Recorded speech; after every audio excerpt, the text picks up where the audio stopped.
एवं पराक्रमी मूर्ति के थे। और बंधुओं, वो श्री राम जी से बड़ा स्नेह करते थे। इतना स्नेह करते थे कि उनकी मर्यादाओं को उन्होंने अपने जीवन में उतार लिया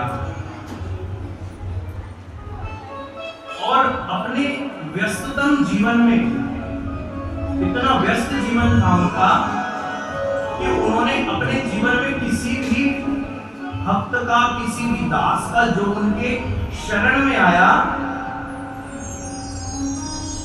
उनको कभी खाली हाथ, खाली झोली लौटने नहीं दिया। गुरु गोविंद सिंह जी ने जो भी उनके पास कैसी भी पीड़ा लेकर के आ जाता था, तो वो उसकी पूरा पीड़ा का शमन करके, चाहे उनको स्वयं से ही उसकी पीड़ा स्वयं जाकर के उसका शमन करना पड़ता था, तो जाकर के शमन करते थे, यानी कि उसकी पीड़ा का विषाद मिटा देते थे श्री गुरु गोविंद सिंह जी महाराज। और बंधुओं, दिन प्रतिदिन जिस प्रकार से एक भक्त अपने परम पिता परमेश्वर नारायण का इंतजार करता है, वैसे ही वो जाकर के लोगों को दर्शन प्रदान करते थे। और जो भी भक्त उनका दर्शन कर लेता था, मुक्त हो जाता था, मंत्र मुक्त हो जाता था।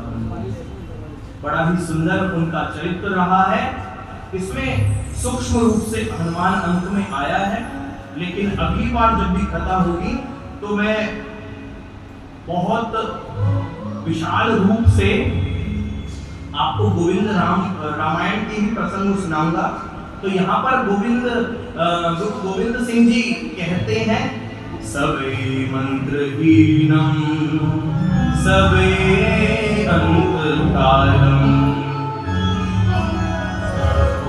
सबे मंत्रहीनम सबे अंतकालम।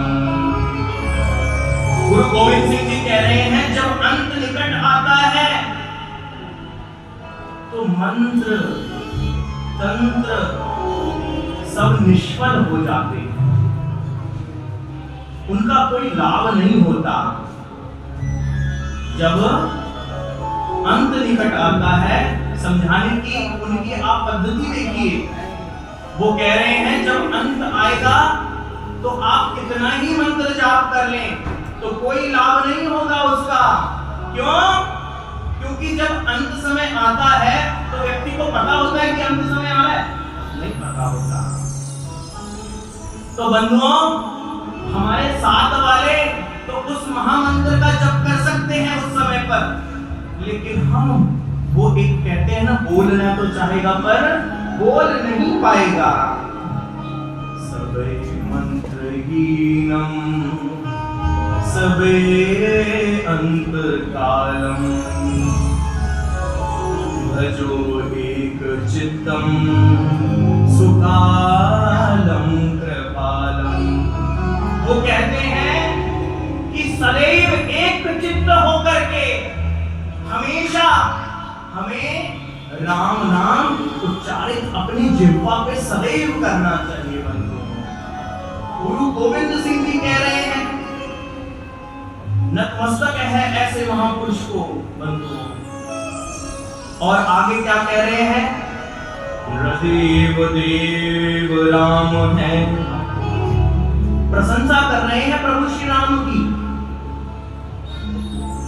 और प्रशंसा में उन्होंने कुछ ही शब्दों में पूरे राम जी का चरित्र चित्रण इन शब्दों में उतार दिया।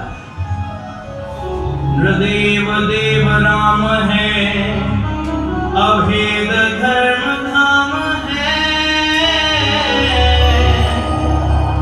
अबुद्ध नारी ते मने अशुद्ध बात को बने, अगाध है अनंत है, अभूत शोभवंत है,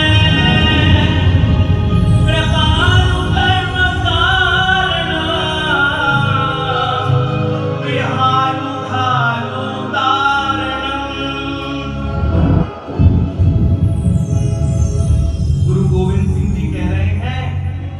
नर रूप में मत देखो आप अगर इनको नर रूप में देख लेंगे तो आप इनकी कृपा से वांछित रह जाएंगे। ये नर रूप में होकर के भी न देव देवा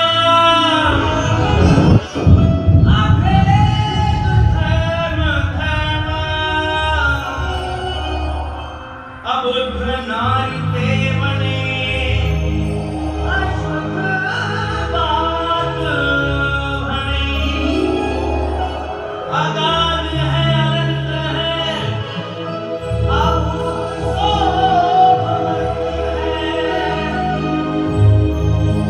कृपालु कर्म कारणम